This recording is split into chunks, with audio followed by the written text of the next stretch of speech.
High friend, welcome to R N academy. তো প্রতিদিনের মতো আজকে তোমাদের একটা খুবই গুরুত্বপূর্ণ ক্লাস নিয়ে আসা হয়েছে। আজকে প্রশ্নগুলো তোমাদের মিক্স প্রশ্ন, ঠিক আছে? তো পরীক্ষাতে যেভাবে প্রশ্ন থাকে সেভাবে প্রশ্ন আমরা নিয়ে এসেছি। তো অঙ্ক আছে, সঙ্গে তোমার জিকে যেগুলো আছে প্রশ্ন সেগুলো আছে। তো দেখো, প্রত্যেকটা প্রশ্ন কিন্তু খুবই ইম্পর্ট্যান্ট প্রশ্ন। এখানে বলতে পারো একটা সেট মক টেস্ট বলতে পারো অ্যাকচুয়ালি। তো চলো আমরা কথা না বাড়িয়ে ক্লাসটা শুরু করি। প্রথম প্রশ্ন কী আছে দেখো। প্রথম প্রশ্ন দেখো কী আছে, আর প্রত্যেকটা প্রশ্ন কিন্তু ডিটেলসে আমরা জানবো। হ্যাঁ, তো ডিটেলসে জানলে আমাদের কী সুবিধা হবে, যে হয়তো অপশান থেকেও প্রশ্ন থাকতে পারে। চলো আমরা দেখালে বুঝতে পারবে। এখানে দেখো, ভারত ও পাকিস্তানের মধ্যবর্তী সীমান্ত রেখাকে কী বলা হয়? ঠিক আছে, তো এই ভারত ও পাকিস্তানের মধ্যবর্তী সীমান্ত রেখাকে কী বলা হয়? এখানে অপশানগুলো আছে র্যাডক্লিফ লাইন, তারপর option B Durand line, option C আছে ম্যাগিনট লাইন, তারপরে অপশান ডি আছে ম্যাকমোহন লাইন। তাহলে এখানে সঠিক উত্তর কোনটা হবে? এই সঠিক উত্তরটা খুঁজে আগে বের করতে হবে তোমাদেরকে। তো চলো আমরা এখানে ডুরাল লাইন সম্বন্ধে জানি। ডুরাল লাইন কিছু আছে ভারত এবং আফগানিস্তানের মধ্যে, ঠিক আছে? এগুলো ভারত ও আফগানিস্তানের মধ্যে আছে।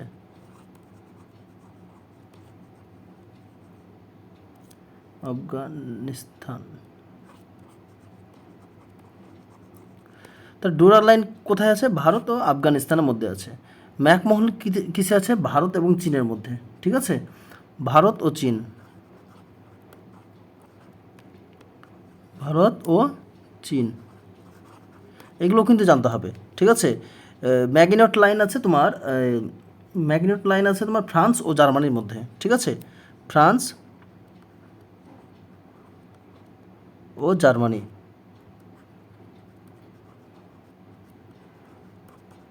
ঠিক আছে? তাহলে এখানে দেখো, ভারত ও পাকিস্তানের ক্লাসটা কিন্তু একটু বড় হবে, আর প্রত্যেকটা ক্লাস কিন্তু আমরা ডিটেলসে জানবো, ঠিক আছে? তাহলে প্রশ্ন কিন্তু মিস যাবে না। তো ম্যাগনেট লাইন আছে জার্মানি ও ফ্রান্সের মধ্যে, ডুরাল লাইন আছে ভারত পাকিস্তানের মধ্যে, ম্যাকমোহন লাইন আছে ভারত ও চীনের মধ্যে। তাহলে এই যে ভারত ও পাকিস্তানের মধ্যে সঠিক উত্তর কোনটা হবে? Option A, the Radcliffe line. তাহলে এইভাবে প্রত্যেকটা প্রশ্ন যদি তোমরা কমপ্লিট করো, আশা করি তোমাদের প্রশ্ন একটাও বাদ যাবে না। জিকে থেকে হান্ড্রেডের প্রশ্ন কিন্তু অ্যান্সার দিয়ে আসতে পারবে। 2 নম্বরের প্রশ্ন, চলো, পরশুরাম কোন বিখ্যাত লেখকের ছদ্মনাম? ঠিক আছে, তো পরশুরাম কোন বিখ্যাত লেখকের ছদ্মনাম? তো এখানে দেখো আমরা একটা একটা করে জানবো। দেখো, তো এখানে দেখো লীলাময়, ঠিক আছে? আমরা লাস্টে থেকে দেখি। তো লীলাময় হচ্ছে অন্নদা শঙ্কর রায়, ঠিক আছে? লীলাময়ের ছদ্মনামটা কি? অন্নদা শঙ্কর রায়, ঠিক আছে? তাহলে লীলাময় রায় হচ্ছে কি? অন্নদা শঙ্কর রায়। সমরেশ বসু, ঠিক আছে? সমরেশ বসু হচ্ছে ছদ্মনাম হচ্ছে কালকুট। তোমরা সবাই জানো কালকুট।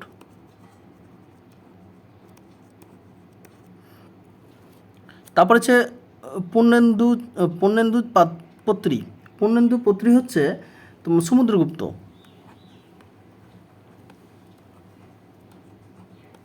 ঠিক আছে?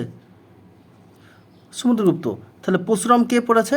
রাজশেখর বসু। সঠিক উত্তর বেরিয়ে গেল। এবার এমন হতে পারে যে এই সমরেশ বসু প্রশ্ন দিয়ে দিল, তাহলে তোমাকে এই প্রশ্নটা শুধু এটা জানলে হবে না, বাকিগুলোও কিন্তু জানতে হবে। ব্যাপারটা বুঝাতে পেরেছি? তাহলে পরশুরাম হচ্ছে কাজ ছদ্মনাম রাজশেখর বসু, সমরেশ বসু ছদ্মনাম হচ্ছে কালকুট, পূর্ণেন্দু পত্রী হচ্ছে সমুদ্রগুপ্ত, লীলাময় রায় হচ্ছে অন্নদা শঙ্কর রায়। আশা করি বুঝাতে পেরেছি তোমাদেরকে।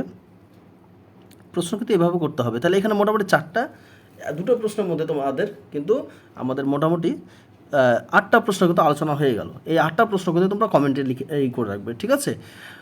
প্রশ্নগুলো কেমন হচ্ছে সেগুলো কিন্তু লিখবে। আর তোমরা যদি এই নোটসটা তুমি চাও, তাহলে ভিডিও নিচে ডিসক্রিপশনে হোয়াটসঅ্যাপ গ্রুপ আছে, সেখানে তোমরা জয়েন হয়ে থাকো। আমরা কিন্তু টেলিগ্রাম চ্যানেলে এবং তোমার হোয়াটসঅ্যাপ গ্রুপে কিন্তু দিয়ে দেবো, আমরা ফ্রিতে দিয়ে দেবো, ঠিক আছে? আমরা খাতায় নোট করে ভালো করে দিয়ে দেবো। তারপরে দেখো নেক্সট প্রশ্ন কী আছে, দেখো তোমাদের ছোটোবেলার মতন করে অঙ্ক আমি বুঝিয়ে দেবো। তপন ও তরুণের বয়সের সমষ্টি 85 বছর। তাহলে তপনের বয়স X বছর ধরলাম, আর তরুণের বয়স কিছু Y বছর, ঠিক আছে? 5 বছর পূর্বে তপনের বয়স তরুণের বয়সের দ্বিগুণ ছিল। 5 বছর বয়সের পূর্বে দেখো প্রথমে চলো এর বয়স আর এর বয়স যোগ করলে কত? 85 বছর হবে।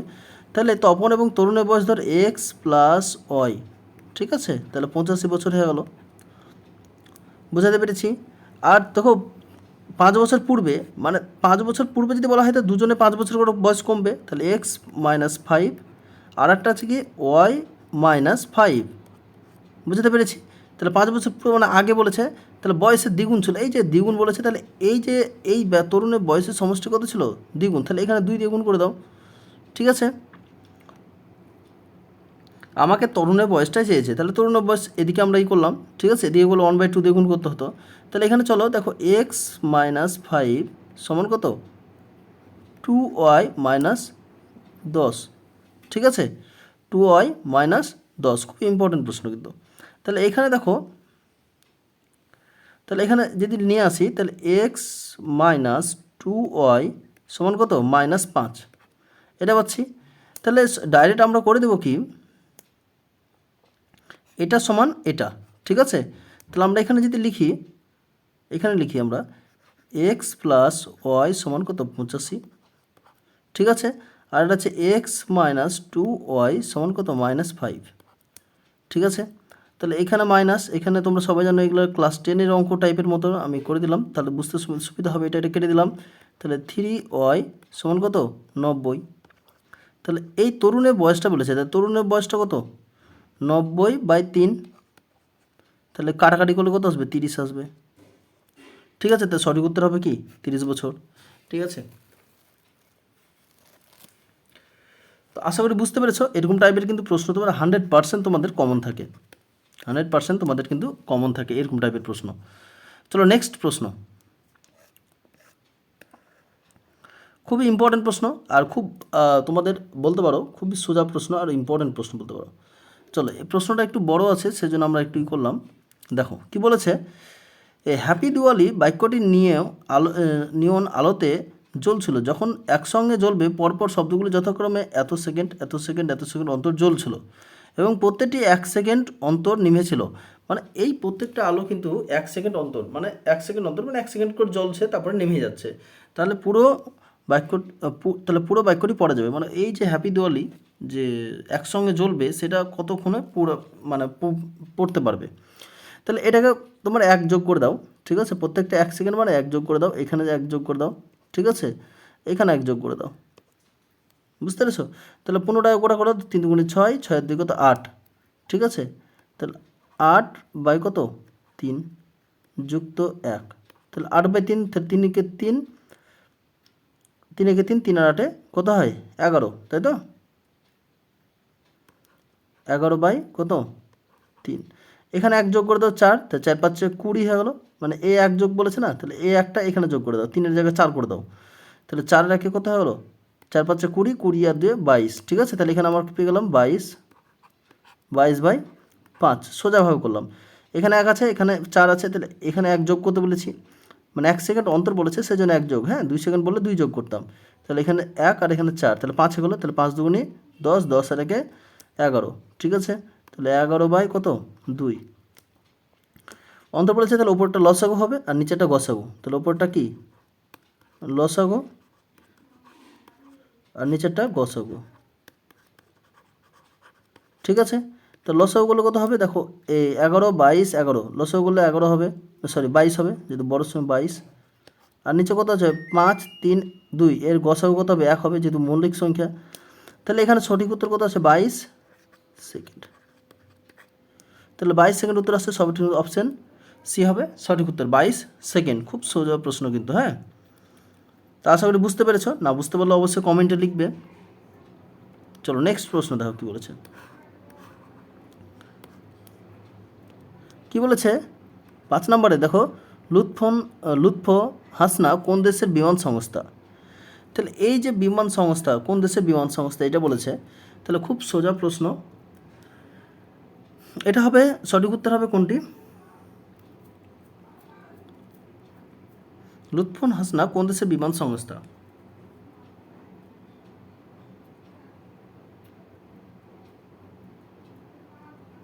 তাহলে সঠিক উত্তর হবে জার্মানি, ঠিক আছে। তো জার্মানির হবে সঠিক উত্তর লুৎফ হাসনা বিমান সংস্থা। তাহলে অস্ট্রেলিয়ার কি হবে, কোয়ান্টাস, ঠিক আছে, সঠিক উত্তর হবে কোয়ান্টাস।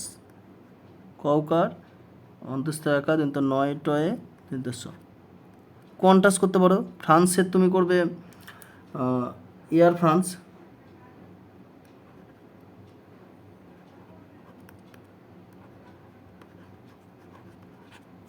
Air France. নেদারল্যান্ডের করবে কি, নেদারল্যান্ডের করবে KLM। মনে রাখবে এগুলো, ঠিক আছে। তাহলে এই যেমন লুৎফানহাসা কোন দেশের বিমান সংস্থা? জার্মানি। তাহলে অস্ট্রেলিয়ার কোয়ান্টাস, নেদারল্যান্ডের KLM, আর ফ্রান্সের এয়ার ফ্রান্স। এগুলো কিন্তু এই এক্সট্রা যে প্রশ্নগুলো আছে সেগুলো কিন্তু জেনে রাখতে হবে। এখান থেকে অনেক প্রশ্ন কিন্তু কপি হয়, ঠিক আছে। তারপরে 6 নম্বর প্রশ্ন কি বলছে? জাতীয় বিজ্ঞান দিবস কোন দিনটিতে পালিত হয়? ঠিক আছে, এই জাতীয় বিজ্ঞান দিবস কোন দিন পালিত হয়? এখান থেকে প্রশ্ন কিন্তু 100% তোমাদের থাকবেই। তাহলে কোন দিন পালিত হয়? দেখো 28শে ফেব্রুয়ারি। সঠিক উত্তর হবে 28শে ফেব্রুয়ারি। তাহলে 7 এপ্রিল কি হয়? ঠিক আছে, তো 7 এপ্রিল কী পাল? বিশ্ব স্বাস্থ্য দিবস। তাহলে কি হবে? বিশ্ব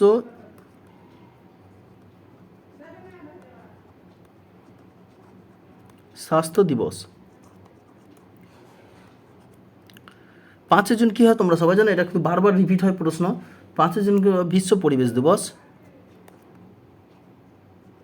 বিশ্ব পরিবেশ দিবস।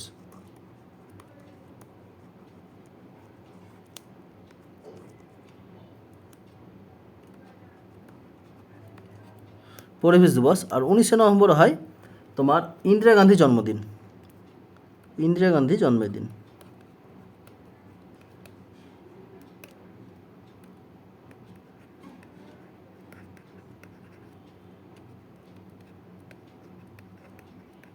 ঠিক আছে, ইন্দিরা গান্ধীর জন্মদিন।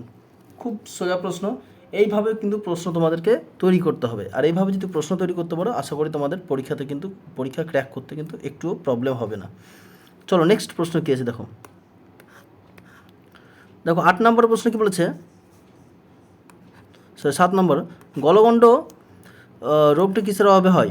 তো গলগণ্ড রোগটি কিসের অভাবে হয়? খুব সোজা প্রশ্ন। দেখো এই যে গলগণ্ড রোগটি কিসের অভাবে হয়, তো তোমরা সবাই জানো আয়োডিনের অভাবে। খুব রিপিটেড প্রশ্ন বলতে পারো, ইম্পর্টেন্ট প্রশ্ন বলতে পারো, একবার স্টার মার্ক রাখতে পারো, ঠিক আছে। তাহলে আয়োডিনের অভাবে হয়। তাহলে ভিটামিন এর অভাবে কী হয়? এটা কিন্তু জানতে হবে। ভিটামিন এ এর অভাবে রাতকানা হয়।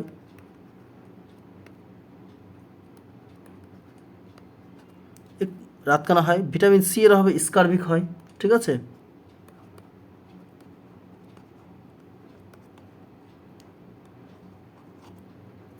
স্কারভিক। ক্যালসিয়ামের অভাবে কি হয় তোমাদের?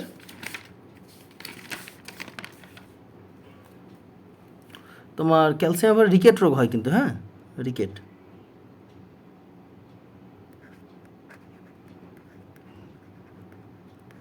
রিকেট রোগ হয়। ক্যালসিয়ামের অভাবে কী হয়? রিকেট রোগ হয়। খুবই সুন্দর প্রশ্ন।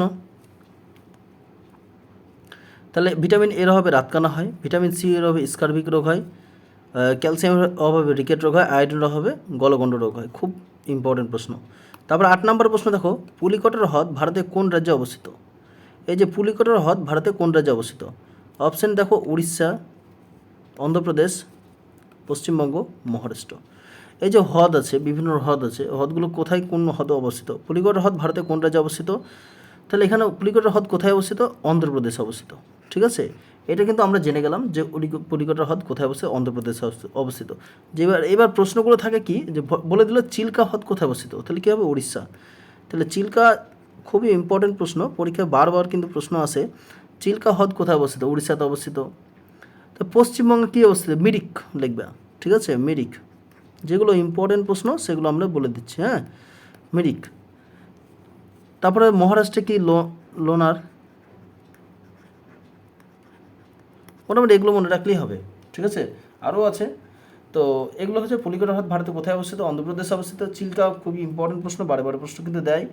তো এই প্রশ্নগুলো তোমাদের কেমন হচ্ছে তোমরা কিন্তু জানাবে। তাহলে আমরা কিন্তু এভাবে ক্লাস নিয়ে আসবো। তাহলে কী হবে কি, তোমাদের অনেক সুবিধা হবে যে প্রশ্নের কোয়ালিটি প্লাস এই প্রশ্নগুলো কিন্তু খাতায় নোট করে রাখবে। তোমরা খাতায় নোট করো, দেখো এই প্রশ্নগুলো তোমাদের মোটামুটি 30টা প্রশ্ন পার হয়ে যাবে কাছাকাছি, ঠিক আছে।